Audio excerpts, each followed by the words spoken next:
going to talk to you about and show you how to complete the square. The first thing you have to actually know is what a perfect square is, because the basis of the idea is you should get an a plus b squared or an a minus b squared. These are called perfect squares. All right, so that's our goal. And of course, if I take these, I can expand these, and you can see what happens is you have a squared plus ab b squared. And of course, if you factor them, you get back a plus b and a plus b. So that's our goal. So if I move this out of the way here, I've taken two questions here with their functions, their quadratic functions, and I'm going to complete the square.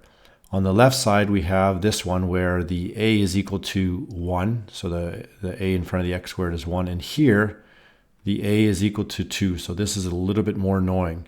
So I'm going to go show you both of them, just so that you make sure that you understand how to do it. So for the first one here, what I showed you in class, in order to create a perfect square, they have a method of doing this. And what they do is they write this here like so.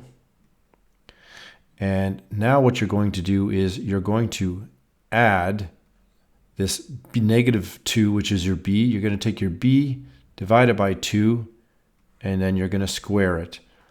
Okay, and I'm going to stop at that step now just for a second, okay, and not show you the other things. Because what happens with this is if we expand this, we get x squared minus 2x. And negative 2 divided by negative 2 is 1. 1 squared is 1. You get this piece here. And then if you factor this using whatever method you want, I use the box method, you'll get this, which is x minus 1 squared. So this is what has happened here. By dividing by the b by 2 and squaring it, I've created a perfect square here. The only issue is this. This here is not the original one that we had here. So what happens is if I introduce this number 1 here, I have to also subtract the same amount.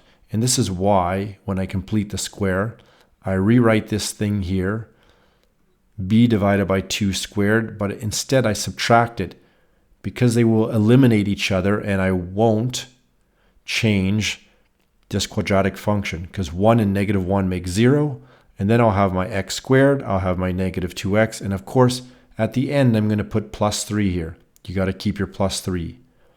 All right, so now if I do the long way where I continue on going through here,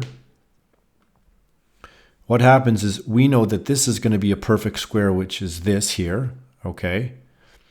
And then I have this extra bit that I have to add together. So I'm going to have minus, and in here I'm going to have 1. So you have negative 1 plus 3, which is positive 2, and then positive 2. And now we have this vertex form, which is x minus h squared plus k. So our vertex in my example here is 1, 2. So that's how we complete the square. You take the b, divide it by 2 and square it, divide it by 2 and square it, except one of them is going to have a plus and one of them is going to have a minus. And if you want to skip this step here, because this step is the step that's annoying, for example, right here, if you want to skip these steps here, the easiest way to do it is you can write your bracket x here, the squared, and the number that goes here, which as you can see is negative 1, is always this number here. Negative 2 divided by 2 is negative 1. So you can skip these steps here and quickly write. You can go from this step here, I call it step 1, straight to step 2, if you know how to do that. But I was showing you why they did this, okay? So there we've completed the square for that, all right? Now, I'm going to grab this next one here, and I'm going to put it on a nice new one. Okay, I have it like so. And I'm going to paste this on here. Now, when the value of a is not 1, what we need to do first is factor out whatever value that is. So if I factor out, I'm going to put large brackets here. If I factor out 2x squared, or 2 from this here, I get x squared. 4 divided by 2 is 2. And then 5 divided by 2, well, this is a little bit ugly, so I'm just going to leave it as a fraction. You can put 2.5, but I prefer to have fractions. Okay, so now I have this piece of the quadratic that has a 1 in front. And now what I'm going to do is I'm going to do the same thing. I'm going to complete the square like the last one.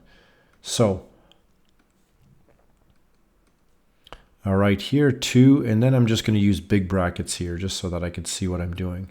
So in order to complete the square, this stays the same. This here, depending on how fast you want to do it, this here you can stay the same. And now you're going to add the b divided by 2 squared, and you're going to subtract the b divided by 2 also squared. So we have that. And of course you have this plus 5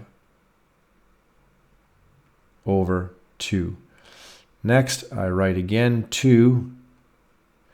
And this here is my perfect square. And I told you that you can skip the step now because you know it's going to be x. And this value, 2 divided by 2 is 1. So, and it's positive, so it's plus 1 squared. So we can go straight into our perfect square. And at this point, we can add these two together. I'm going to have negative 1 plus 5 over 2. And then I'm going to close my big bracket here. I'll rewrite it. 2x plus 1 squared. Now 5 over 2, I know that it's 2.5. So negative 1 plus 2.5 is 1.5. So I'll write it out here. And then 1.5 is 3 over 2. So you're going to have positive 3 over 2. And I'm going to close my square bracket. Now the last thing we need to do is, if you take the a out at the very beginning, you have to multiply them back in here and here.